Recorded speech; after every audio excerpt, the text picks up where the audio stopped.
Selamat siang dan salam sejahtera untuk kita semua. Yang terhormat Ibu Dr. Haja Syamsidah MPD selaku dosen pada mata kuliah perkembangan peserta didik dan teman-teman sekalian.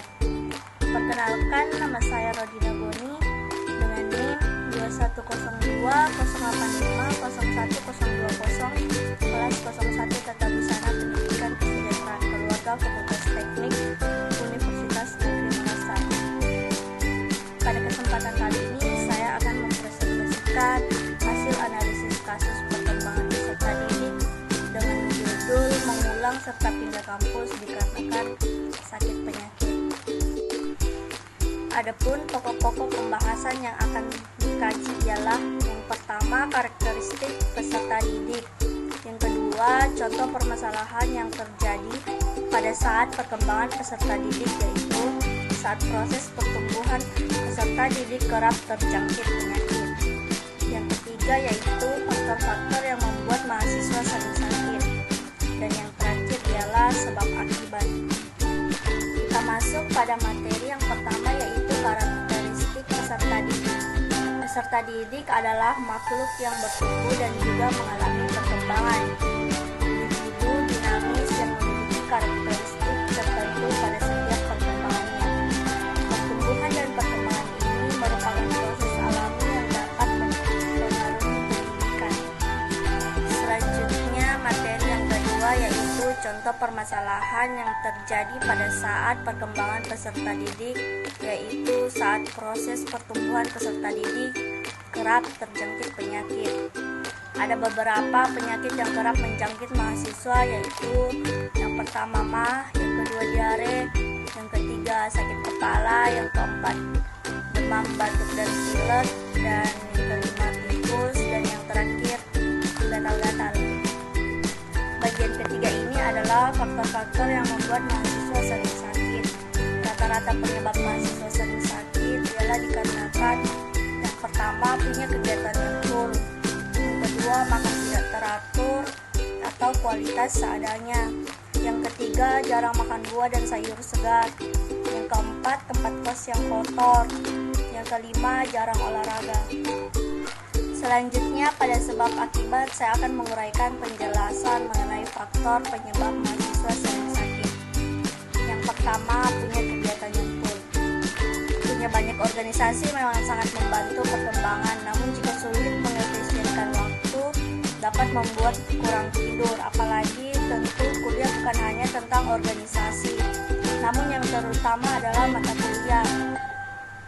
Hasil akhirnya, waktu istirahat menjadi makin sedikit. Kurangnya tidur akan merusak sistem kerja senyawa yang berkaitan dengan kemampuan tubuh mengelola infeksi dan imunitas tubuh. Saat kurang istirahat berdampak pada melemahnya sistem imunitas tubuh. Penyakit infeksi apapun yang datang, termasuk tifus. Faktor yang kedua ialah makan tidak teratur, kualitas seadanya. Faktanya sangat jarang mahasiswa yang memasak sendiri makanannya. Juga apa benar mahasiswa mengetahui prinsip gizi seimbang buat makannya? Kekurangan protein dan mineral yang berhubungan dengan imunitas seperti zat besi dan zinc mendukung untuk kejadian tifus dalam tubuh. Sebab akibat yang ketiga adalah jarang makan buah dan sayuran. Dari 5 kelompok pangan yang ada di gizi seimbang, mahasiswa pasti paling jarang makan di kelompok buah dan sayur. Padahal buah dan sayur adalah sumber utama vitamin C. Vitamin C atau asam ascorbat merupakan salah satu dari sedikit zat gizi yang memiliki sifat antioksidan. Sifat antioksidan ini di dalam tubuh akan menghambat terjadinya infeksi dari bahan asing dan berbahaya, termasuk bibit penyakit tifus. Faktor yang berikutnya adalah tempat kos yang kotor. Lingkungan tempat tinggal mahasiswa memang tidak seperti Meikarta yang katanya punya sistem sanitasi terbaik se-Indonesia. Salmonella typhi juga kemungkinan besar hingga di tubuh mahasiswa, dari air yang dipakai untuk mandi atau sekedar debu yang berterbangan dan udara dari limbah yang tidak tertangani dengan baik di lingkungan kos. faktor berikutnya, jarang olahraga. Apa hubungannya tifus dan olahraga? Ternyata aktivitas fisik yang olahraga termasuk di dalamnya meningkatkan sekresi senyawa imunoglobulin, eikosanoid, dan sitokinin yang berkolaborasi untuk memastikan sistem imun berjalan baik. Olahraga akan membuat salmonella TB nggak akan mudah menginfeksi tubuh kita. Olahraga bagi mahasiswa tidak perlu lari maraton tiap hari. Rekomendasi dari WHO cukup 3 kali seminggu dan tiap sesinya 30 menit. Mahasiswa bisa olahraga hanya dengan jogging santai atau jalan cepat di kampus. Bagi yang naik motor atau mobil ke kampus, sesekali ganti dengan bersepeda.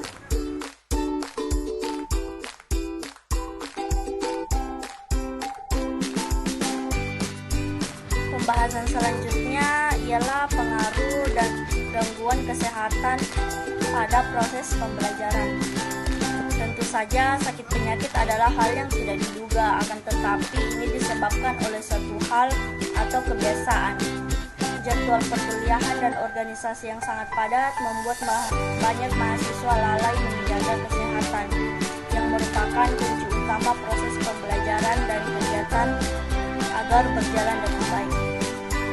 Mahasiswa sulit untuk menjaga pola makan dan kebiasaan hidup sehat akibat terlalu lelah dan karena tidak bisa mengefisienkan waktu.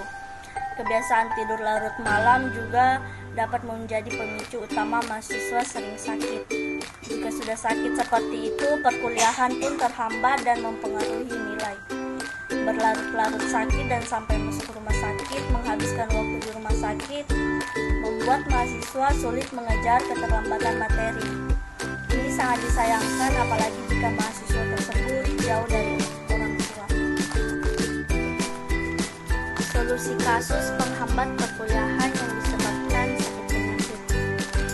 Yang pertama, agar mahasiswa dapat mengatur waktu dengan baik, dibutuhkan kesadaran agar tidak mengerjakan tugas pada hari yang satu.